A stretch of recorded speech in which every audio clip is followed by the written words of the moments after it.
untuk kita semua, selamat berjumpa dalam program Renungan Kitab Suci. Saya Pastor Walden Sitanggang Kapusin. Saya akan membawakan renungan atas bacaan hari ini, Selasa 11 Januari 2022. Nanti kepada kita akan diperdengarkan secara khusus bacaan dari Injil, yakni dari Injil Markus bab 1 ayat 21b sampai dengan ayat 28. Saya mengajak kita sekalian untuk secara bersama-sama merenungkan bacaan hari ini. Mari kita mendengarkan sabda Tuhan terlebih dahulu. Setelah hari Sabat mulai, Yesus segera masuk ke dalam rumah ibadat dan mengajar. Mereka takjub mendengar pengajarannya, sebab ia mengajar mereka sebagai orang yang berkuasa, tidak seperti ahli-ahli Taurat. Pada waktu itu di dalam rumah ibadat itu ada seorang yang kerasukan roh jahat. Orang itu berteriak, "Apa urusanmu dengan kami, hai Yesus orang Nazaret? Engkau datang hendak membinasakan kami? Aku tahu siapa engkau, yang kudus dari Allah." Tetapi Yesus menghardiknya, katanya, "Diam, keluarlah daripadanya." Roh jahat itu menggoncang-goncang orang itu dan sambil menjerit dengan suara nyaring, ia keluar daripadanya.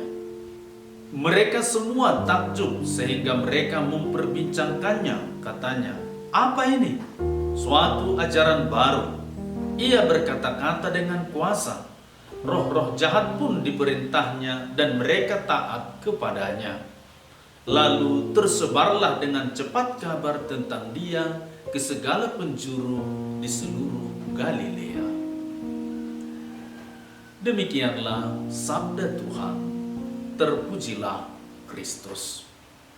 Saudara-saudari yang dikasihi Tuhan, Yesus sebagai pengajar bukan sekadar mampu meramu kata, membuat konsep, dan kemudian menyampaikannya kepada orang banyak. Lebih dari kemampuan menampung informasi, mengolahnya, dan membangun suatu konsep brilian sebagai pengajaran, Yesus memiliki kuasa. Kuasa yang dimaksud di sini ialah daya ilahi yang membuat orang mengalami kehadiran Allah. Itulah yang membedakan Yesus dengan para pengajar lainnya, termasuk ahli-ahli Taurat. Orang mengalami kehadiran kuasa ilahi melalui pengajaran Yesus. Hal itu nyata dalam pengajaran di rumah ibadat sebagaimana disampaikan dalam Injil hari ini. Yesus yang penuh kuasa menghardik roh jahat. Walaupun roh jahat tahu bahwa Yesus adalah yang kudus dari Allah, tetapi roh jahat adalah penantang Yesus dengan berkata, "Apa urusanmu dengan kami?" Kata-kata roh jahat ini bisa juga hadir pada zaman ini, entah di rumah ibadat kita maupun di rumah kita masing-masing.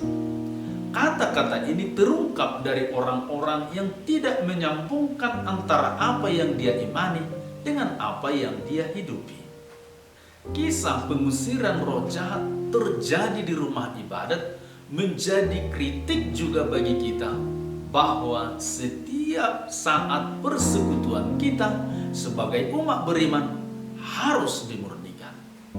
Sebab di tengah-tengah persekutuan kita bisa juga muncul roh jahat yang membuat seseorang menjadi penantang Yesus, ingin memisahkan diri dari Yesus dan sesama. Bisa jadi orang itu berpura-pura ada dalam persekutuan gereja Kristus, tetapi berusaha membuat keinginan dan agenda pribadinya terwujud, bukan mengusahakan kehendak dan misi Kristus. Semoga pengajaran dan kuasa Kristus meresapi hati nubari kita, sehingga kita mampu tunduk kepadanya dan orang mengalami kehadiran Kristus pada zaman ini melalui kehadiran kita yang selalu memohonkan kuasa Kristus nyata di dunia kita. Bila terjadi kebingungan dan perasaan terompang-ambing oleh karena rayuan dan bujukan si jahat, marilah kita senantiasa mengimani bahwa Tuhan melindungi orang yang berpegang teguh pada kuasanya. Sebab di dalam Dia bertekuk lututlah segalanya. Tuhan penuh kuasa mengusir roh jahat.